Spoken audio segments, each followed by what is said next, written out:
देखिए, जिन्होंने जो जो फैक्ट्स बताए हैं कोई भी जाके चेक कर सकता है, परंतु अब मैं वो फैक्ट्स बताता हूं मुझे लगता है जिसपे कोई संशय की गुंजाइश नहीं है। जब इनकी सरकार आई तो दिल्ली सरप्लस बजट था, दिल्ली घाटे का बजट नहीं था, प्रॉफिट का बजट था, क्योंकि दिल्ली उत्तर भारत का सबसे समृद्ध राज्य है। मगर आज स्थिति क्या है, इन्होंने नेशनल स्मॉल सेविंग फंड से 10,000 करोड़ रुपए का ऋण लेने के लिए आवेदन किया है।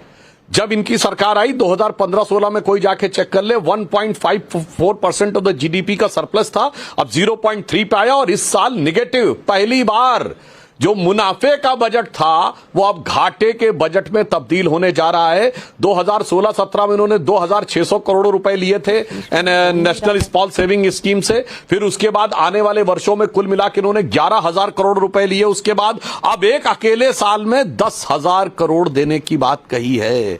सोचिए इन्होंने कहां पहुंचाया। खुदा न खास्ता कभी ऐसा होता कि यदि इनकी सरकार आ जाए तो उसके बाद किसी के लिए कुछ नहीं बचेगा, ना गरीब को देने के लिए कुछ बचेगा, ना तनख्वाह देने के लिए। किसको, किस राज्य को? जो सबसे बेहतर स्थिति में था वो इन्होंने किया।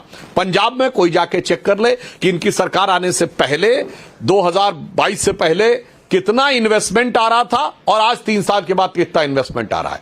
पंजाब में इनकी सरकार आने से पहले लॉ एंड ऑर्डर की स्थिति क्या थी और अब क्या है। सिद्धू मूसेवाला की हत्या से लेके पूर्व मुख्यमंत्री सुखबीर सिंह बादल जी के ऊपर पवित्र स्वर्ण मंदिर के बाहर गोली चलना सबने देखा है।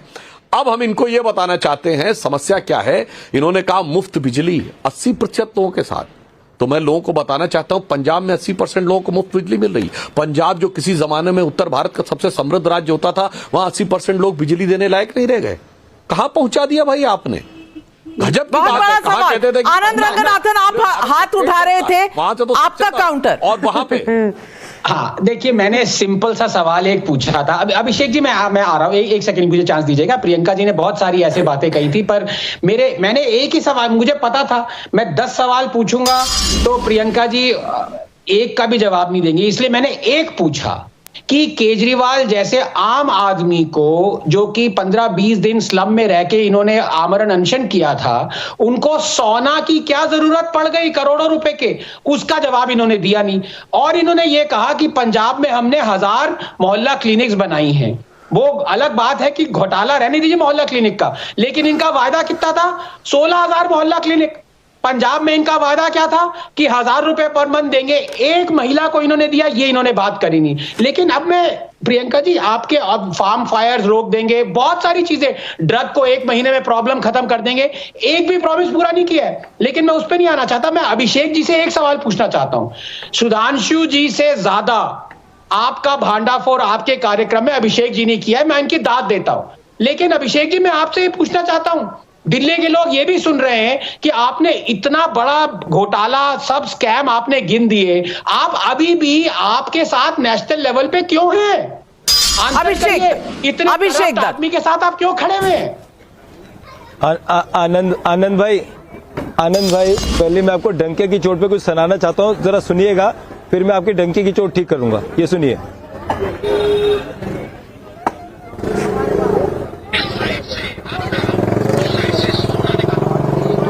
भोजपुरी गाना सुना रहे हैं। सुनाई पूरा दे नहीं रहा अभिषेक जी, आप बता दें। इस साइड से आलू डालो, इस साइड से सोना डालो। सुनिए मैडम, जो ये इन्होंने बोला ना, इस साइड से आलू डालो, इस साइड से सोना डालो, ये edited video Bharatiya Janata party का है और ये शब्द राहुल गांधी जी के नहीं थे, ये शब्द नरेंद्र मोदी जी के थे। तो पहला तो डंके की चोट पे आप झूठ बोलना छोड़िए आनंद भाई। ये वीडियो में आपको व्हाट्सएप, आप रुक जाइए भैया, थोड़ा सुन लीजिए, सब्र रखिए। आप बोल रहे थे किसी ने बोला क्या, आप या तो सुन लीजिए या बोल लीजिए, दोनों काम एक साथ नहीं हो सकते। रुक जाइए भैया, गलत मत फैलाइए। देखिए आप पॉलिटिशियन हैं, देखो बहस करके शो में आप नहीं बैठ सकते। आप बोल लीजिए, मैं चुप हो जाऊंगा, मैं बोलूंगा, मैं बोलूंगा तो सुन लीजिए, मत रखिए। राहुल गांधी ने कहा, अभिषेक दत्त वो कह रहे हैं he did not name Rahul Gandhi, he did not name Rahul Gandhi। Navika ji, stop. Navika ji, our friend Anand ji can speak for himself. Please allow him to speak, and then you let me speak also. Please allow me to speak. Because if we start interrupting each other, then it becomes like a difficult debate. Rahul Gandhi. जब इन्होंने बोला था, अब तो सुन लीजिए, चलो मैं आपको अपडेट करना चाहता हूँ, जो शब्द आपने यूज करे वो मोदी जी के शब्द थे, मैं आपकी जानकारी बताना चाहता हूँ, मुझे पता है, आगे से आपको आइडिया रहेगा। अब मुद्दे पे आ जाते हैं। आपने एक मिनट सुनिए, एक मिनट मेरी बात सुनिए प्लीज, सुन लीजिए अभिषेक जी, मैं आपकी बहुत इज्जत करता हूँ। No Anand Ranganathan your point, आपका पॉइंट आ गया है। अभिषेक दत्त को बहुत से सवालों के जवाब देने हैं। ये इलेक्शन दिल्ली का इलेक्शन है। अभिषेक दत्त, देखिए आप केजरीवाल के साथ, देखिए सबसे पहले मैं दिल्ली की बात करूं। दिल्ली में दो लोग सरकार चलाते हैं, एक केंद्र सरकार चलाता है एलजी के माध्यम से और एक दिल्ली सरकार चलाती है मुख्यमंत्री के माध्यम से। अब दिल्ली की विडंबना देखिए, दिल्ली में 7 एमपी चुन के आते हैं, भारतीय जनता पार्टी 6 की टिकट काट देती है। इसलिए काटती है, हाँ वो इस आवाज आ रही है मेरी आपको? बिल्कुल आ रही है। हेलो, बिल्कुल आ रही है। आवाज नहीं आ रही है। हाँ, वो टिकट इसलिए काट देती है कि वो 6 सांसदों ने काम नहीं करा। आज जितनी गलती दिल्ली में केंद्र सरकार की है उतनी गलती आम आदमी पार्टी की है। क्या पिक एंड चूज पॉलिटिक्स नहीं कर सकते ना? आज दिल्ली के अंदर लोग एयर पोल्यूशन से परेशान है, मुख्यमंत्री प्रधानमंत्री जी को देखते हैं, प्रधानमंत्री जी मुख्यमंत्री को देते हैं, गंदी सांस हम सब लेते हैं। आज दिल्ली के अंदर प्रियंका जी ने कहा कि इन्होंने हॉस्पिटल के बेड्स बना दिए, जब कोविड के समय मनीष सिसोदिया जी, गोपाल राय जी और अरविंद केजरीवाल जी की तबीयत खराब हुई, वो तो पहुंचे मैक्स हॉस्पिटल में। अगर दिल्ली के अस्पताल अच्छे थे तो वो दिल्ली के अस्पतालों में क्यों नहीं भर्ती हुए? आखिरी सवाल मैं इनको करना चाहता हूं, दिल्ली की बसेस की बात कर रही है। जब शीला जी दिल्ली की मुख्यमंत्री थी, मैं आपको बताना चाहता हूं, उस समय दिल्ली की आबादी 1,40,00,000 के आसपास थी। उस समय दिल्ली में 6800 बसें थी। आज दिल्ली की आबादी 3,30,00,000 है और मात्र 5 से 6,000 लोगों बसेस में पूरी दिल्ली की महिलाएं सफर कर रही हैं। 40 से 45 मिनट एक एक महिला को बस स्टॉप पे वेट करना पड़ता है। केजरीवाल जी ने कहा था कि भैया मुझे मुख्यमंत्री बना दो, मैं 15,000 बसेस खड़ा दूंगा और सपोर्ट देने वाली पार्टी कांग्रेस पार्टी ही थी। अभिषेक दत्त जी 2013 में जब आपने सरकार बनवाई थी अरविंद केजरीवाल की, तो बिल्कुल अकाउंटेबिलिटी से तो आप भी दूर नहीं रह सकते। लेकिन पब्लिक के कई सवाल आ रहे हैं। अतुल कुमार सोनी बिलासपुर छत्तीसगढ़ से पूछ रहे हैं, एक बार शीश महल के दरवाजे मीडिया और जनता के लिए खुलवा दें और बीजेपी का मुंह बंद करवा दें, ऐसा क्यों नहीं करती आतिशी जी और केजरीवाल जी? प्रियंका जी जवाब दीजिए। देखिए, जब अरविंद केजरीवाल जी ने वो घर छोड़ा था तो चाबियां सौंपी थी बीजेपी को ही। अब बीजेपी के पास ऐसा कुछ था ही नहीं दिखाने को, तभी ये सब हुआ। दूसरी चीज मैं कहती हूँ कि मीडिया हाउसेस को जरूरी दिखानी चाहिए वो गुफा जो प्रधानमंत्री मोदी ने अपने घर में बनवाई है, क्योंकि उनको जब पार्लियामेंट जाना होता है वो उस गुफा से जाते हैं 1.5 लाख का चश्मा पहन के, 10 लाख का सूट पहन के। तो वो घर के अंदर वो इतना प्रोटेक्टेड क्यों है? हम अंदर सुधांशु त्रिवेदी जी जवाब दीजिए, ये कौन सा गुफा है, कहाँ बनी है? देखिए, ये कौन सी गुफा है? एक बात कहना चाहेंगे, पहले मैं एक फैक्ट बता दूं, ये लोग कितना झूठ बोलते हैं महिलाओं के बारे में। मैं याद दिला दूं, इन लोगों ने वादा किया था कि जो 70 विधानसभाएं होंगी, 70 के लिए 70 का अलग अलग एक वो निकलेगा घोषणा पत्र। अब बिल्कुल बताते हैं आप चाहते। अरे मैं याद दिलाना चाहता हूं महिलाओं को, दिल्ली की महिलाओं को बहुत ध्यान से सुनना चाहिए। इन्होंने कहा था कि कहीं भी नई शराब की दुकान तब तक नहीं खुलेगी जब तक उस क्षेत्र की 75% महिलाएं लिखित में नहीं देंगी। और मैं चुनौती से पूछता हूं, एक जगह दिखाइए, कितनी जगह? अरे आज की महिलाएं कह रही होंगी, भाई तू पैसा देने की बजाय दारू की दुकानें बंद करवा दे।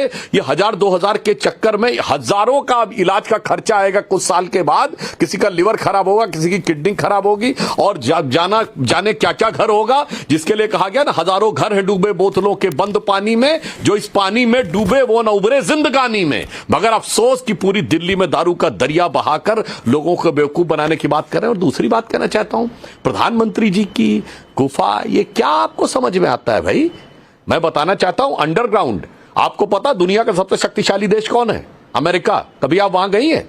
वहां के ऊपर जो नीचे यूएस कांग्रेस में और जो उनके सेक्रेटेरिएट से अंडरग्राउंड जाते हैं, और वो इसलिए है कि आने जाने का खर्चा भी बचेगा, सिक्योरिटी का खर्चा भी बचेगा, बीच में ट्रैफिक से किसी को समस्या भी नहीं होगी, आना जाना भी सुगम रहेगा।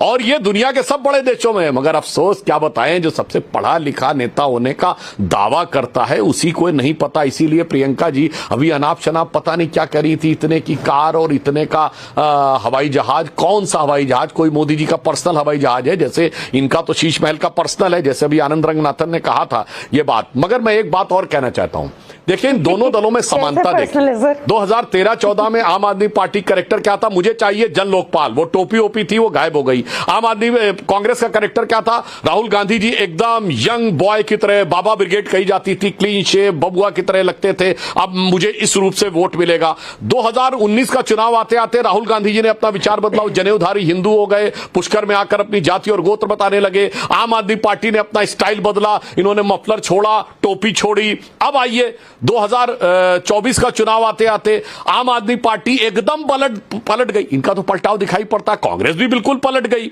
और देखिए दोनों राहुल गांधी जी अब ईश्वर के नाम की शपथ भी नहीं लेते। जो पहले अपने को जनेऊधारी हिंदू बता रहे थे, वो अब सत्य इंग्लिश में सोलेमनी अफर्म करते हैं। अब मगर दोनों में समानता क्या आई?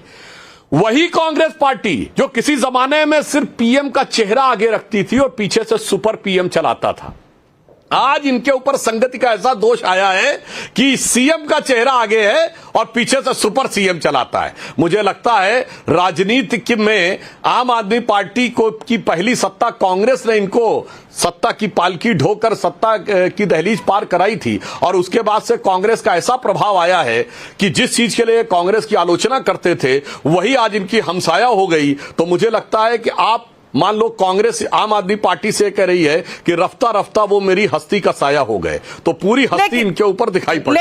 लेकिन सुधांशु त्रिवेदी जी, रमेश भिदुड़ी के बयानों को आप क्या सही मानते हैं?